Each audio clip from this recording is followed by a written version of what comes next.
principal métrica que o pessoal olha em fundo imobiliário é a questão do yield. O pessoal sempre está de olho naquilo. Mas em preço dividido pelo valor patrimonial. Hoje a gente tem vários fundos negociando abaixo do seu valor patrimonial. Sim. Então isso, para o leigo, seria o seguinte: é mais barato você comprar o fundo imobiliário na bolsa, já pronto, com um inquilino, recebendo renda mensal, do que tentar criar um do zero. Vocês enxergam essa métrica, quando o investidor bate o olho, como uma oportunidade, ou tem coisas escondidas aí também que ele tem que prestar atenção?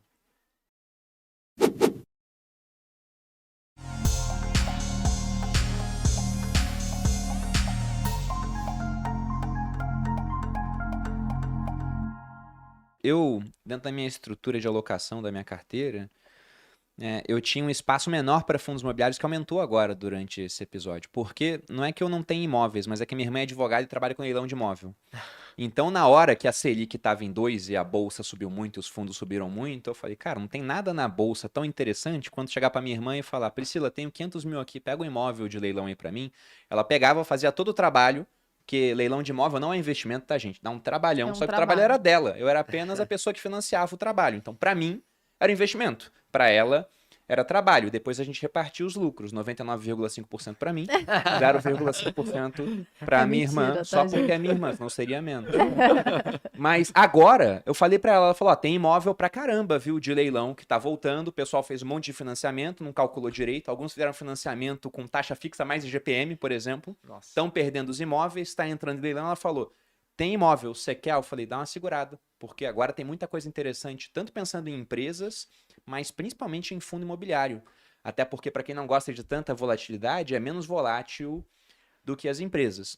E dentro das oportunidades ainda, como selecionar as melhores oportunidades? Tem aquela máxima de que para imóvel o mais importante sempre é a localização. Inclusive já vi gente falando, são 3 coisas importantes em imóveis: localização, localização, localização. O pessoal brinca com isso. Além disso, dessa premissa básica, como você citou, pô, Faria Lima. Não dá para construir um prédio novo lá porque não tem terreno para você conseguir fazer isso. Mas o que mais o investidor tem que olhar na hora de selecionar bons fundos imobiliários? Tanto nesse setor com essas oportunidades a mais, mas, por exemplo, num setor de papel. No final das contas, Bruno, é qualidade, né? Então, a localização, ela tá dentro da qualidade. O fundo de CRI, apesar de ser uma renda fixa, ele está ligado a um ativo.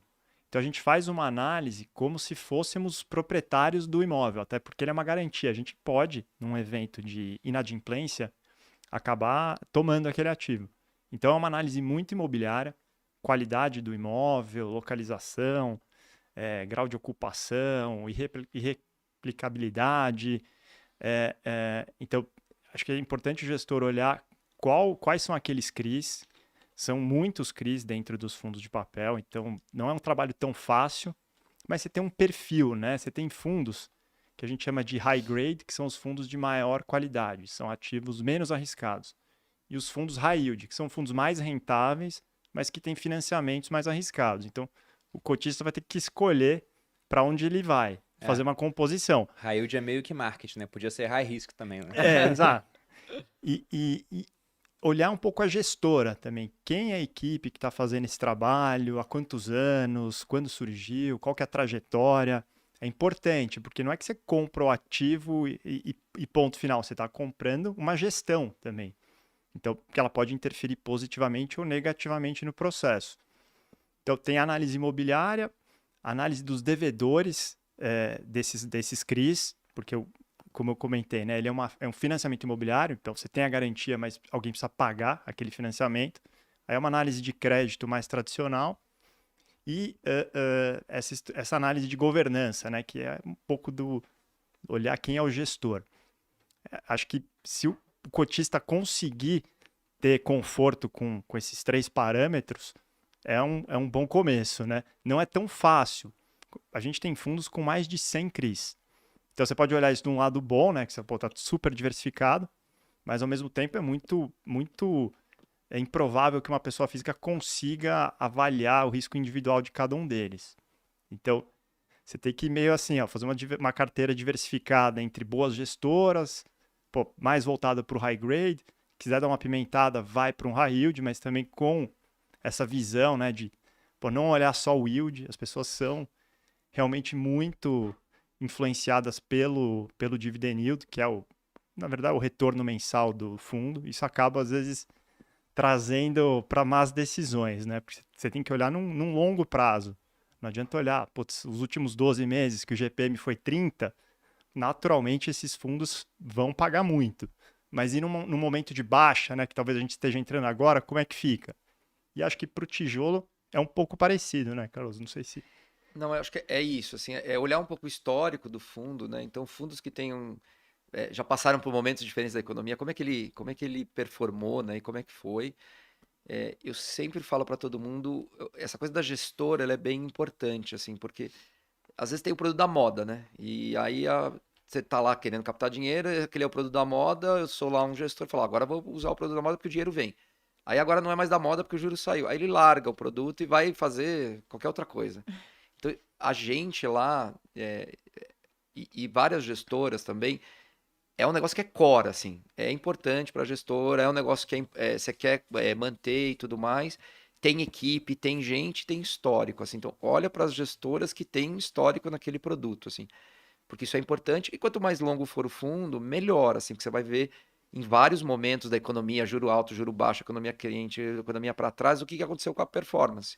Porque no final do dia nós estamos falando tudo de médio e longo prazo aqui, não é um negócio de investimento entrar, ganhar rapidinho na cota, sair. Eu acho que quem está olhando para isso vai se frustrar um pouquinho com essa classe de ativos. É um negócio bem de longo prazo. E imóvel é location, location, location sempre.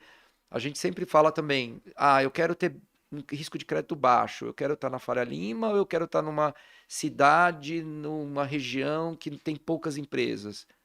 Às vezes paga um yield maior, mas quantas empresas tem para alugar o seu imóvel naquela cidade pequenininha? Assim, tem poucas. Se o inquilino sai, faça sempre a pergunta: se o inquilino sair daquele prédio bacana da Faria Lima, tem outros para entrar? Deve ter. No preço certo, você pode ter que dar um desconto. Agora tem um prédio feito sob medida para o inquilino lá no meio do nada. Aquele inquilino, Macaé. o inquilino sai. Essa é a Famoso. pergunta. E para mim, eu faço toda vez que eu vou no comitê, eu falo assim: é o melhor inquilino, pode ser o melhor crédito. Se eles. A resposta que todo mundo sempre quer dar é assim, otimista, né? Nunca vai sair. É. Falei, gente, não existe nunca. As empresas se unem, as estratégias mudam, a tecnologia muda. Então você tem que estar preparado assim para responder. O cara saiu, eu acho que ele não vai, mas e se? O que acontece com o ativo? Ninguém mais vai alugar. Então acho que a gente devia tomar cuidado. Porque tem um risco enorme porque o nosso investidor quer renda, né? Quanto mais eu olho para o que a gente faz na Kinea, principalmente em tijolo, ele fala, eu quero renda. Então eu sou o guardião da renda. Como é que eu faço para melhorar essa renda o tempo inteiro, assim? Você compra um ativo, tem um risco de ele ficar vazio por muito tempo, é um desserviço. Então a gente prefere comprar coisas mais óbvias que a gente fala, do que comprar coisas que momentaneamente pode ter um yield muito maior, mas tem um risco que o investidor não consegue. E você que é guardião do dinheiro das pessoas, da poupança, precisa estar olhando isso. Em nome do seu investidor que não tem talvez a sofisticação ou detalhamento para entender isso. Mas é duro, porque a pressão no gestor paga o maior dividendo, todo mundo cobra o dividendo. Então, de novo, a gente não está lá, e aí isso é importante, para ganhar nos primeiros 100 metros. A gente está lá para construir uma história. Assim, eu preciso que as pessoas tenham experiências positivas o tempo inteiro, porque o nosso negócio é um negócio de escala. Se ele tiver uma experiência ruim, ele sai da gestora, dos nossos fundos e não volta. É muito difícil você convencer a pessoa a entrar. Então, todo mundo está preocupado o tempo inteiro para entregar o melhor, gente dedicada. Olhe para casas que tenham essa preocupação. Assim. Então, eu acho que isso é super, super importante. O Bruno falou Macaé. Macaé, né? Foi. Mas explica o porquê. Não é Porque zoando teve- ninguém de Macaé, não, tá? É Explica. por conta de um episódio que aconteceu com um Fizeram- fundo imobiliário que ele era monoativo, ou seja, é um fundo que só tinha um prédio em Macaé, e Macaé na época era muito ligada à Petrobras, e aí depois a Petrobras parou de colocar tanto dinheiro na cidade, e o metro quadrado da cidade desabou de preço, e o fundo também ele acabou desabando, e aquilo, era um único imóvel, não tinha como se recuperar em outra área. Mas não precisa nem ir para Macaé, até a questão de Rio de Janeiro versus São Paulo na hora de escolher um fundo imobiliário. Lá no Rio a gente tem o Torre Almirante. Eu lembro que em 2016 eu recebia relatórios falando sobre a grande oportunidade que era o Torre Almirante na época. E até hoje é uma oportunidade, porque não chegou a subir. 2016 para cá, nós temos um período de 6 anos, pô. E o negócio tá barato até hoje. Ele tava muito barato, indiscutivelmente barato, só que ele continua muito barato, enquanto outros fundos foram subindo sem parar. Vocês têm medo, por exemplo, do Rio de Janeiro hoje, na hora de alocar lá? A gente tem ativos no Rio. Eu acho que o Rio hoje tem desafios. E ele sofreu antes da pandemia, né? Ele sofreu com aquele movimento da Petrobras. A Petrobras era o maior inquilino. Acho que ele tinha entre 20% e 25% de toda a área locável de escritório, falando de escritório especificamente. E aí ele teve aquele processo, ele veio reduzindo e foi entregando prédios os prédios mais antigos, depois os prédios modernos. E para piorar, assim, do ponto de vista de mercado, você teve toda aquela área nova do Porto Maravilha que construíram prédios de muita qualidade. Então era uma cidade que já é menor em termos de empresas e tal, e o maior inquilino estrutural começou a devolver, e isso afetou a economia. E o segundo setor que é muito grande no Rio é autarquias, porque ele já foi capital do país e tal.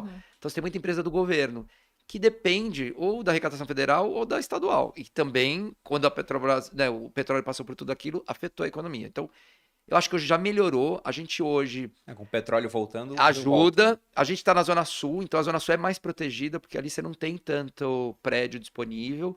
O centro ainda está desafiador, os prédios encheram, mas ainda precisa andar, assim. Hoje a nossa maior vacância está no Rio, apesar do Rio ser uma percentual pequena do fundo. Vem melhorando, assim. Mas ele vai mais devagar do que os outros, como o Mercado de São Paulo. O Mercado de São Paulo, cada dia, assim, vem uma empresa nova, que você fala, mas o que essa empresa faz? Eu não sei. Ah, é uma empresa que faz não sei o quê, que é 1.000 metros quadrados. Eu nunca ouvi falar, não que eu conheço todas as empresas, mas você cria muita empresa, o capital está girando na cidade, é muito plural, é comércio, é indústria, é empresa de tecnologia, é umas coisas que você não vê em outras capitais. Então acho que a gente está em Belo Horizonte também, é um mercado bacana de ter um prédio bem legal, pouquíssima vacância lá. Mas você fala, você quer ter 3, 4 prédios? Não, porque pesa. Né? Você tem muito, que a gente fala que é a liquidez do mercado de locação, né? Eu preciso ter empresas que valorizem bons escritórios e tudo mais. E isso é muito forte em São Paulo, e menos forte, eu diria, em algumas outras capitais. Assim, então, essa é a nossa preocupação. E aí volto para aquela, né, preocupação que a gente tem. É dividendo. Para ter dividendo, eu preciso ter uma menor área disponível no fundo. Né? Então, o Rio a gente vem fazendo um trabalho grande, mas é um mercado que ainda melhorou, mas ainda tem seus desafios, sim. Os meus amigos carioca, a gente é do Rio. Por isso que a gente fala mal de vez em quando. A gente tem lugar de fala pra falar mal do Rio. Mas quando a gente veio pra São Paulo, alguns falaram, cara, besteira ir pra São Paulo. São Paulo é um rio sem praia. Não tem nada a ver, cara. Não tem nada a ver com um rio sem praia. São Paulo é muito diferente do Rio. Mas isso puxa até a discussão que o Flávio tinha falado da questão do yield. Pra quem não entendeu, o yield é o que você vai receber do fundo. São os dividendos, né? O dinheiro que vem dos imóveis, o aluguel que você vai receber. E geralmente... Diga? Não, eu tava com. Eu ia perguntar, mas eu falei, ele já explicou, acho que 2 vezes eu não tinha. Não, uma pego. pergunta boa. E aí, por exemplo, esses prédios, que são, esses fundos, melhor dizendo, que são monoativo, um ativo só, e sei lá, um muito arriscado, um único ativo com um único inquilino. Então é muito risco, é muita centralização. Tá em cima das costas de uma única pessoa jurídica, né? Uma empresa alugando aquele negócio. Geralmente, como ele é mais arriscado, o mercado vai dar um desconto no preço dele. Vou falar, tem muito risco. E ele pode acabar pagando um yield mais alto, mas é isso, é um high yield porque ele é um high risk. Ou seja, ele tem um risco muito alto também de repente, por mais que tenha lá um contrato que o cara fala que vai ficar 5 anos, alguma coisa acontece no setor dele, ele tem que sair antes, vai pagar uma multa, tudo, tá. Aí você recebe o dinheiro da multa, até aumenta a rentabilidade naquela hora. Porque quem vai alugar esse ativo agora, se ele é muito específico ou se ele está numa região onde não tem tanta atração de outras empresas. Então, por isso que São Paulo, na minha visão, é totalmente diferente do restante do Brasil. Não que não haja outras boas cidades para você alocar. Mas, se eu fosse comprar em uma outra cidade, eu gostaria de um desconto no preço. E aí, já entrando, a principal métrica que o pessoal olha em fundo imobiliário é a questão do yield. O pessoal sempre está de olho naquilo. Mas, em preço dividido pelo valor patrimonial. Hoje a gente tem vários fundos negociando abaixo do seu valor patrimonial. Sim. Então isso, para o leigo, seria o seguinte, é mais barato você comprar o fundo imobiliário na bolsa, já pronto, com um inquilino, recebendo renda mensal, do que tentar criar um do zero. Vocês enxergam essa métrica, quando o investidor bate o olho, como uma oportunidade, ou tem coisas escondidas aí também que ele tem que prestar atenção? Posso dar um exemplo? Isso, acho que é legal. Super direto de fundos de CRI. A gente tem um dos nossos veículos é o maior veículo do Brasil hoje, que é o 500 de preços. E um fundo super líquido, quase 8 bilhões de patrimônio. Ele é bastante high grade, ele é pouco arriscado. Esse é o KNP. KNP. Esse fundo hoje ele está negociando com desconto em relação ao seu valor patrimonial. Você fala, nossa, mas por quê? Teve algum problema? Aí entra numa outra questão que não tem tanto a ver com o imobiliário, mas que é a deflação. Então a gente espera, e é uma discussão aqui bem para esses meses agora em setembro de 2022, daqui a 3 meses talvez a gente nem lembre mais disso. Então, como o dividendo vai cair, e já caiu por conta dessa menor inflação, os investidores se desfizeram e continuam se desfazendo por uma expectativa, um pouco do Linde Effect, que vai durar para sempre, né? Essa má remuneração vai acabar durando anos. E não é verdade, o Brasil não virou o Japão ainda, né? Então você tem desconto, às vezes, por questões que nem são o risco, são eventos técnicos de curto prazo, mas que acontecem. E tem esses descontos na parte de tijolo, que aí vem muito em função da subida de juros e também ainda reflexo da pandemia, né? Da pouca ocupação, no caso dos escritórios, enfim, uma recuperação mais lenta. Mas apesar de já ser um mercado muito desenvolvido, e isso é bom de certa forma, é ruim e bom, é ruim para quem está vendendo num preço fora do justo, mas o mercado ainda dá bastante oportunidade para você ter um retorno grande, muitas vezes, correndo um risco baixo. Talvez isso seja a verdade para os fundos de tijolo. Se a gente acreditar que a taxa de juros vai cair no Brasil e que a economia vai se recuperar, hoje comprar parece ser um bom momento. Pode ser que não aconteça, pode ser, né? A gente tem eleição, tem o mundo subindo juros, mas já tem uma margem de segurança interessante. Então, o mercado ele sempre dá oportunidades. Acho que você fala, pô, se o fundo é muito grande, ele sempre está caro. Não é verdade. A gente está vendo isso agora muito claramente, não só nos fundos da Quiné, em alguns outros fundos de CRI também. Acho que só complementando aqui, você perguntou se tem alguma coisa escondida. Eu acho que, por exemplo, escritório, eu acredito muito que vai recuperar. E vai recuperar na bolsa e tal. Mas tudo vai recuperar? Não. Porque aí você vai para a qualidade do que está lá dentro. Então, às vezes o investidor olha e fala assim, nossa, aquele fundo está muito barato. E a próxima pergunta que você tem que fazer é por que ele está barato? É o juro, ele está temporariamente com vacância, mas vai alugar? Ou ele é um fundo que tem um ativo difícil de alugar, não aluga, o mercado já está dando sinais de melhoria, os fundos que têm bons ativos estão começando a apresentar menor vacância e ele continua lá super vazio até perdendo inquilino. Tem que se fazer essa pergunta, por quê? Ah, porque ele está longe, ele está numa localização ruim, é um prédio muito antigo, depende de eu fazer uma obra. Porque senão era só pegar qualquer um, pega o mais descontado que tem lá de tijolo ou de escritório e compra. Mas é que eu acho que nem tudo vai andar, porque tem alguns que tem um... E assim, no final do dia, a precificação ainda é em cima do dividendo. Então, para a cota andar, esse dividendo... Tem os juros, que ele ajuda, né? Você vai fazer a conta relativa, mas o que vai fazer no final do dia valorizar é quando você distribui de renda. E a renda é basicamente função dos aluguéis. Se eu não consigo alugar, eu não tenho renda, e aí eu não tenho dividendo.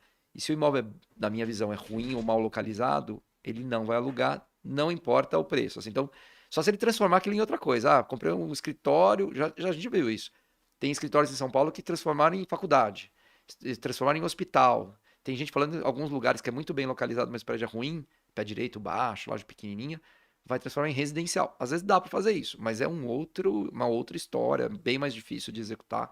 Então tem que olhar muito o que está lá dentro, sim, é super importante. Então nem tudo que está barato é bom para comprar. Tem que estudar um pouquinho.